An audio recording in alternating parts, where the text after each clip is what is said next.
I'd like to next introduce Mary Maxon. She's Executive Vice President at Carnegie Sciences, so a lot of contact to Caltech already, just like that. And prior to that was Director of the Bioscience Institute at Schmidt Sciences, and also Director of Biosciences at the Lawrence Berkeley National Lab. But Mary has worn an enormous number of hats. She's worked in the White House, she's been in the private sector, she's been on just about every committee that you can imagine.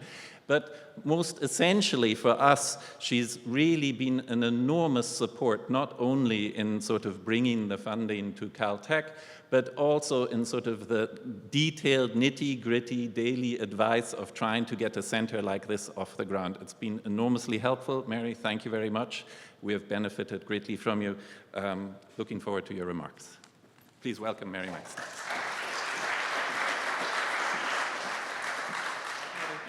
I am so delighted to be here to speak with you today, and I want to just tell you, why is it important that we speak about biopolicy? Why is biopolicy different from, say, AI policy, governance, regulation? Because biotechnologies have something very special about them, two features.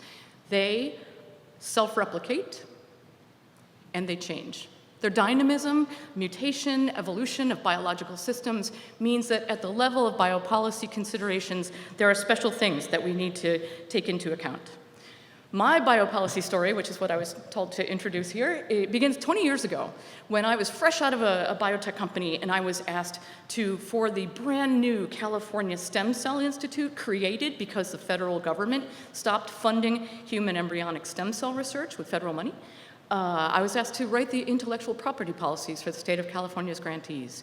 And although I had a few patents myself, I really didn't know much about intellectual property policies, but my research training taught me how to go about that project, and in no way did that prepare me for the next policy job I had, which was at the national level. I was asked to join the White House, the Office of Science Technology Policy, in President Obama's first term. And although I wasn't looking for a job in Washington, I realized that President Obama's commitment to restore science to its rightful place after the previous president had made a policy for science decision not to fund human embryonic stem cell research, I decided I could be in a seat in the front row to understand why it didn't happen, if it didn't happen, or I could be part of the machine that would make it happen. And so either way, I figured I'd better be brave enough to give it a try. And I joined the OSTP, where I got to work with the President's Council Advisors on Science and Technology. PCAST is what they're called.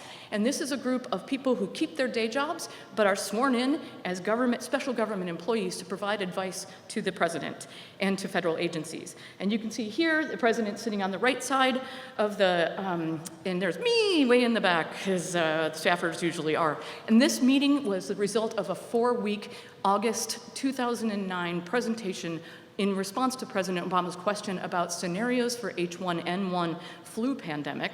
And David Baltimore was part of that study, and those meetings were held at the Carnegie P Street building. That was my first introduction to Carnegie, which is really exciting.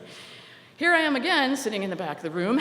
There's a bunch of pictures like this. I won't bore you with any more of them. This is where the PCAST is meeting with the president to talk about energy policy, to exaggerate the point that there's a lot of science and technology policy issues that one can be exposed to if one jumps into the science policy world. And you can look around that room and you can see people who also became president and advisors and secretaries. However, I didn't just sit around in the backs of rooms. I actually got to do a lot of policy work. And here, this is a policy for science effort where I am the primary author of a document called the National Bioeconomy Blueprint. This was a document, the first ever of a country to come up with a strategy for how to be strategic in the use of biological research to drive the economy, in addition to, but not exclusive of, biomedical technologies. That document gave rise to 60 such strategies around the world today, and much to my surprise, is still a living document according to some on the other side of the world. When I think about Caltech's Policy leadership, you already heard about the giant, the legend, David Baltimore in 1975, this community of scientists and a couple of journalists coming together to discuss the risks and regulation of recombinant DNA. And again, 40 years later, leading at the table, discussing the risks and regulation of human genome editing. Truly a giant from Caltech. Richard Murray, whom I think most of you know, chaired a committee at the National Academy's effort for future products of biotechnology. I mentioned that biotechnologies can self-replicate and they can change over time. This committee gave recommendations in this report that were almost immediately implemented and continues in my mind to this day to be one of the ones that has outsized impact. It's not perfect, the recommendations are not all done, but it continues to be referenced and people continue to work on those recommendations. And of course, Frances Arnold with PCAST co-chair, and here's a picture with President Biden. This PCAST did, much like every other, huge range of science and technology policy issues, but also a specific biopolicy, biomanufacturing study to help grow the US economy with biological innovation. So great to see these individuals working on behalf of biopolicy. Even better now to see institutional commitment. For the longest time, I worked in Washington, and I would see these institutions of higher learning come into the White House, and they would hold events in Washington for their new reports, and I have longed to be part of something bigger in California, and I am honored to be part of this effort, and I'm just so excited about the 3 integrated pieces that Tom mentioned. 1, workshops and webinars, that's a first piece of this. The top shows a clip from the workshop that we co-organized had a public part and a private part, and the public one had a lot of really interesting presentations. The private one is where we got all the work done that gave rise to the recommendations in that report that came out last summer.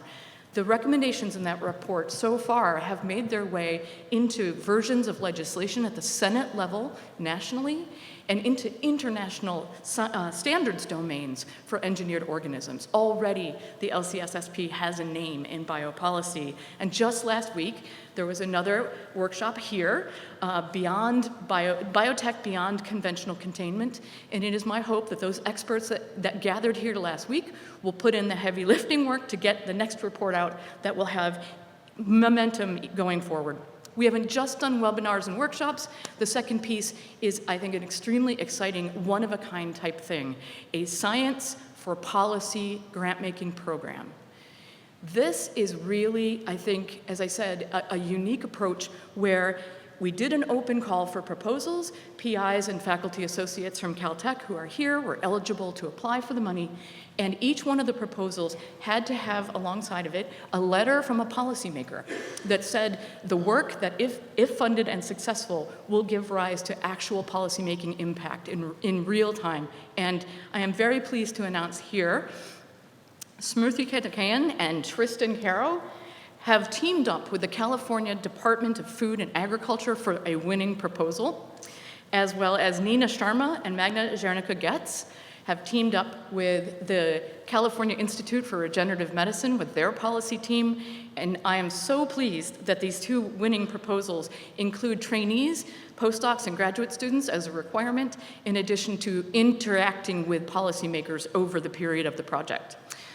There are also the third piece, policy internships. We have 3 funded Caltech graduate students, and we're looking for more in the next academic year. So this is very exciting. All of this has happened in a relatively short period of time, and in my mind, due to the incredible creativity and boundless energy of Richard Murray, who really did move mountains to make this happen. And as was mentioned by Tom, this specific biopolicy initiative was made possible by a philanthropic partnership, Ronald and Maxine Lind and Eric and Wendy Schmidt. And it's through philanthropic experiments like this that creative things like that Science for Policy activity could take shape. And before I sit down, I just want to say for each of you at this Caltech community, please consider getting involved. Workshops, internships, webinars, whatever it is. I can't guarantee it will be as interesting an adventure as my biopolicy adventures have been, but I can guarantee it will be an adventure. Thank you.